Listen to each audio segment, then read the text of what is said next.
हे बघा, सर्वप्रथम आपल्या हा देश चालतो संविधानावर. संविधानामध्ये शेड्यूल 7 आहे, त्यामध्ये लिस्ट आहेत. स्टेट लिस्ट, कॉन्करंट लिस्ट आणि युनियन लिस्ट. की सरकार महाराष्ट्राने स्टेटने काय काम करावे, त्यामध्ये एज्युकेशन आहे.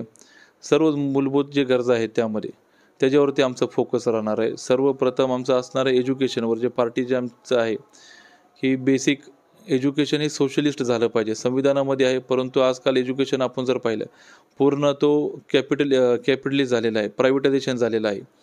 स्वतः जे आमदार, मंत्री, मुख्यमंत्री असतील किंवा कुठलेही प्रतिनिधी जर जे काम करतात किंवा सरकारी अधिकारी असतील, त्यांनी कुठल्या त्यांच्या मुलाला सरकारी शाळेमध्ये टाकले हे बघा. दुसरा मुद्दा हॉस्पिटलचा बघा.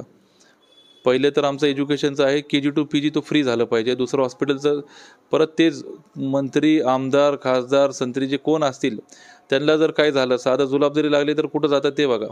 जातात ते कुठल्या ससूनला किंवा कुठल्या सरकारी दवाखान्यात.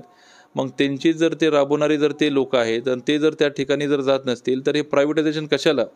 म्हणजे फक्त कमवण्यासाठी हा जो साधन आहे हा हॉस्पिटल आणि एज्युकेशन असू शकत नाही. त्याच्यावरती आमचं मेन काम आहे. ते सोशली झालं पाहिजे. टोटल त्यांनी सरकार जमा करून घ्यायला पाहिजे आणि KG to PG education free आणि हॉस्पिटल सर्वांना फ्री झालं पाहिजे, जशी बाहेरच्या युरोपच्या देशामध्ये आहे. टॅक्स जर आपण पाहिलं तर युरोपच्या देशापेक्षा जास्त टॅक्स आपण पे करतोय, पण त्यांना परत रिटर्नमध्ये काय भेटतंय?